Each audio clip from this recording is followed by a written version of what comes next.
that yes, what we wear does make a difference or does play a role in more of in our career or professional world. But the key is buy quality. Hello everyone, welcome to first episode of Grow Together. We have an amazing guest speaker, Maryam Khalaf, founder of Musk and Opal. She is a personal styling, and welcome Maryam. Welcome. Thank you so much for having me on your episode. This is very exciting. Thank you for coming. Let's get into the questions. Please let's be about yourself and your Musk and Opal brand. So I moved here to with my family back in 1999. So it's been a while, and then I obtained my education here, and we all stayed here. Just last year I crafted Musk and Opal, image consulting for female clients. And I wanted to give an opportunity for women of all walks of life, the opportunity to not just look great, but feel great in what they're wearing. What inspired you to start working in the personal styling? Inspired me was, we have to go back all the way to my childhood. Back home, because due to sanctions, there wasn't import of goods. So most women or most mothers had to make clothing for their kids. So my mom used to make all of our clothing, and I was exposed to different fabrics, different colors, and that just grew the passion inside of me, and it stayed. And I found that it's a form of communication. We can express so much through what we wear, whether we're confident or whether we're shy or sociable. And that really what inspired me to get into personal styling. What is the main value of your brand? The main value is to provide quality service within the fashion industry for women, like I said, with all walks of life, whether they're entering the workforce, moving into leadership, stay-at-home moms. So I wanted to provide a quality service and also provide enough information for those clients to be also independent. That's perfect. And for someone new, what's the first step to building a professional style? The first step is to understand, first of all, what message you want to persuade, whether that's within your work or within meeting a client. So what's the message that you want the other person to get? Do an audit of what you already have. We're constantly building the wardrobe. We're not starting from scratch. So look at what you already have and understand your body. So our bodies are different and they're beautiful. We all have authentic bodies. So dress to what fits and what makes you feel confident. And the next question, what are the 3 most common style mistakes people make? Color. So we wear the wrong color. We wear what we think looks good. So sometimes we see somebody or a friend wear a top and we go and buy the same top, but our bodies are different. So it doesn't, fit us properly. So now we set color and style, and we buy on an impulse. So we make a quick decision to buy something without thinking too much about, does it fit? Not just my body, but my lifestyle. So color, the way it fits, and purchasing on an impulse. That's perfect. Thank you for teaching some tips to us. How can someone make everyday outfits look more professional? The key is buying quality. So I always tell my clients, we don't need to buy so much, but we should buy quality pieces, even if it's just jeans and a regular t-shirt. With accessories, you can lift the outfit and make it look more professional. But the key is buy quality. And always read the tag of the pieces that you're wearing and see what type of material it is. Do you have a quick tip for boosting confidence through appearance? Yes, so for those who want to boost their confidence through appearance, understand why you're wearing what you're wearing. So we have, in fashion psychology, they explain it this way. You have 4 different selves.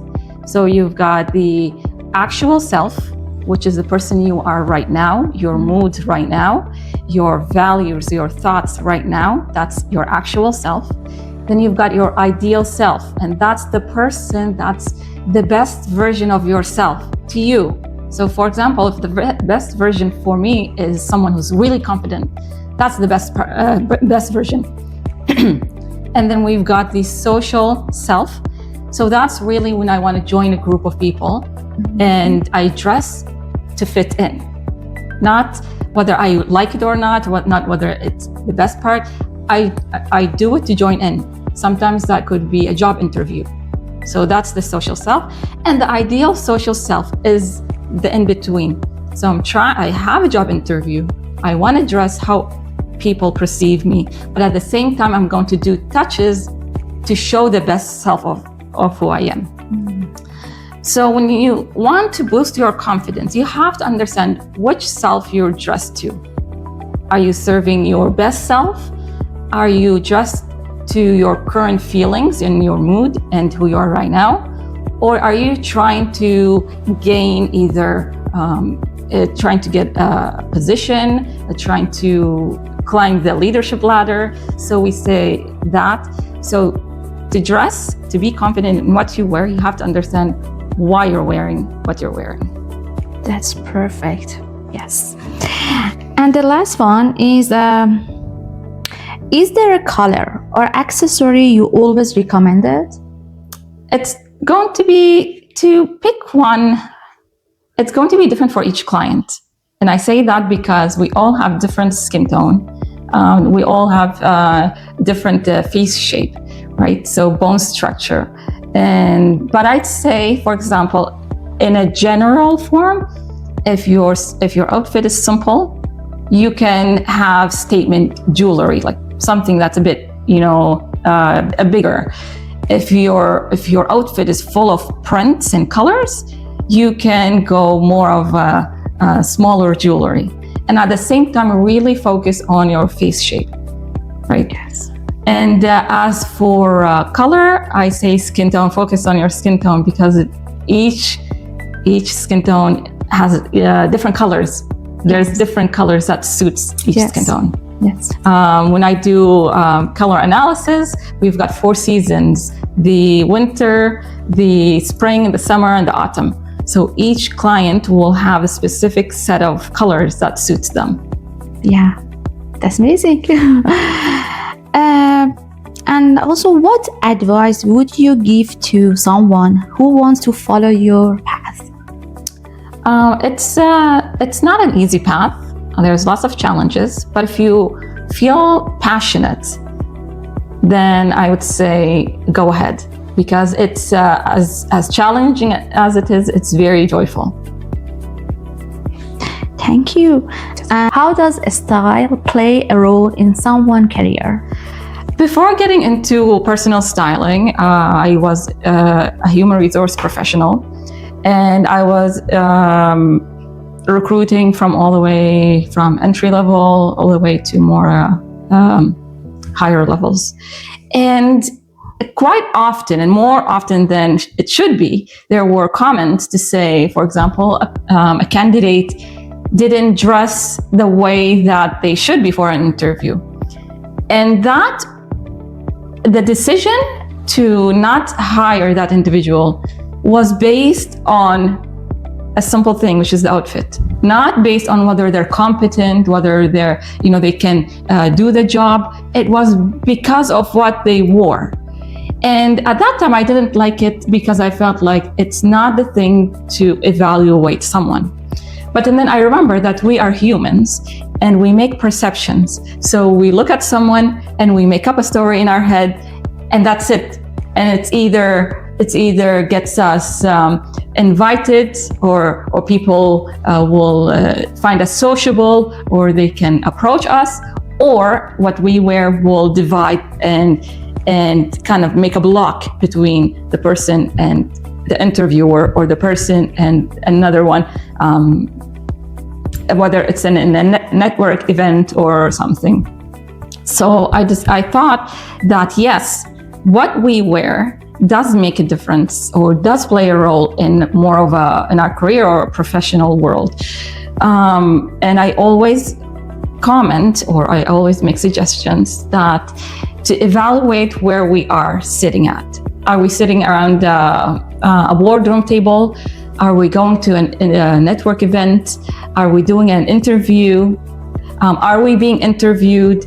And then we dress based on where we are, based on who we meet. We dress based on the topics that will be discussed. It does make, what we wear does make a difference, whether we like it or not. And through my HR profession, I found that. And then when I decided to craft Musk and Opal, that was kind of the base of why I wanted to do personal styling and image consulting for female clients, is that to help them move into the next step, whether that it's up to them what's the next step. Get into the workforce, move up the ladder, gain clients, whatever that reason is. I wanted to help women do that. Thank you so much.